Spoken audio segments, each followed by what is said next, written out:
I wasn't originally going to comment on the Netflix Warner merger, but I've been watching what a few of you guys out there had to say and thought I'd offer up my 2 cents. Hey, I'm Mike. I studied film, I work in TV, and I love movies.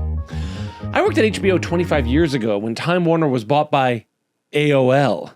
Yes, AOL bought Time Warner, which included HBO, in 2000. For reference, at that time, HBO's only big shows were Sex and the City and The Sopranos, both of which were early on in their runs. I think Sex and the City had been on for 2 years, and Sopranos might have just finished its first season. 6 Feet Under, The Wire, Deadwood, Boardwalk Empire, Treme, Game of Thrones, Westworld, Succession were all just a glimmer in the eyes of young, future creatives. That proves to me that people crave good story despite who's holding the purse strings. So I wouldn't worry too much about Netflix owning Warner and HBO. And thank God for the creative environment that the people at HBO's programming department have cultivated. That culture has survived mergers and buyouts, and I'm confident that they'll still be producing top-tier creative content for years to come. I would imagine that same sentiment holds true for Warner. This year alone, Warner has produced Mickey 17, Sinners, Superman, and One Battle After Another. They have 3 of the highest-grossing movies at the box office in 2025, a Minecraft movie, F1, and Superman. So I don't think the pipeline of movies and television shows will suffer just because Netflix is footing the bill. In fact, it could have been a lot worse. Warner could have been bought up by a holding company and stripped of its IP and sold for parts. I am not a destroyer of companies. I am a liberator of them. Point is, ladies and gentlemen, that greed, for lack of a better word, is good. But the real issue is that Netflix CEO Ted Sarandos has stated that he thinks the theatrical model of distribution of movies is outdated, and many cinephiles, myself included, are worried that the theater experience will go away. They also worry about an algorithmic approach to development. Well, I have bad news for you on both fronts. Let's start with the algorithmic approach to development. That's been happening since the golden age of Hollywood. Yeah, it wasn't like an algorithm in the same way, but they always strive to give people what they want. You forgot the first rule of mass media, aliens.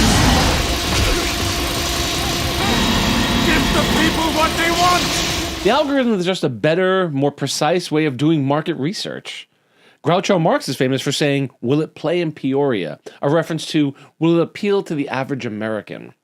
And that was the prevailing thought process. Make movies that appeal to the widest audience. Hollywood is a for-profit business, and the algorithm is just another way to suss out what people are watching and what kind of stories they will consume. But that's nothing new.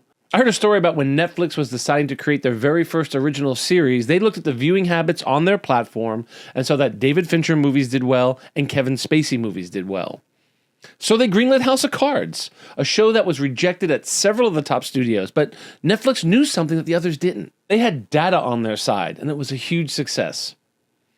An algorithmic approach to content development isn't necessarily a bad thing, but like anything, you have to take chances. I would say Netflix takes chances. They opted to distribute Train Dreams this year, and I think it's one of the best, most emotional, heartfelt stories I've seen in a long while. But if you pitched me on a movie about an early 20th century logger who doesn't say much and keeps to himself, I'd probably pass on it. Giving the people what they want and producing creative, thoughtful work isn't mutually exclusive. You can do both. Now the real issue, the death of the theater experience.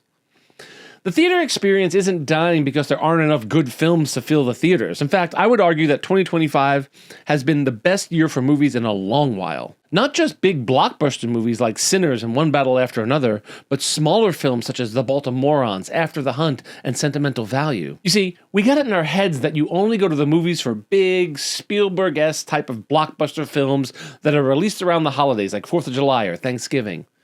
But there are a ton of smaller films making their way to theaters that people just aren't seeing. Why? Because our viewing habits have changed. If we go to the theater, it's to see big, tentpole type of films like Wicked or F1. We need a movement, similar to the resurgence of vinyl, where we make going to the theater to see a film, any film, a normal, everyday occurrence again. The reason artists are releasing albums on vinyl is because there's a diehard audience who refuse to let vinyl as a medium die, and they turn out and vote with their wallets. As cinephiles, we have to do the same. See movies in theaters, and not just the tentpoles. Make it a habit to go to the theater once a week, regardless of what's playing. When I first met my wife, we would decide to see a movie first, and then pick out which movie to see after. Going to the theater was our activity for the evening. I've seen some real gems just this year because I make it a habit to go at least once a week to the theater and I see what's playing. If you've seen my review of Hamnet, I probably wouldn't have seen Hamnet, but I had already seen everything else in the theater and figured, what the heck? And it amazed me. I don't blame Netflix or Warner Brothers or any of the studios for what is happening to the theaters.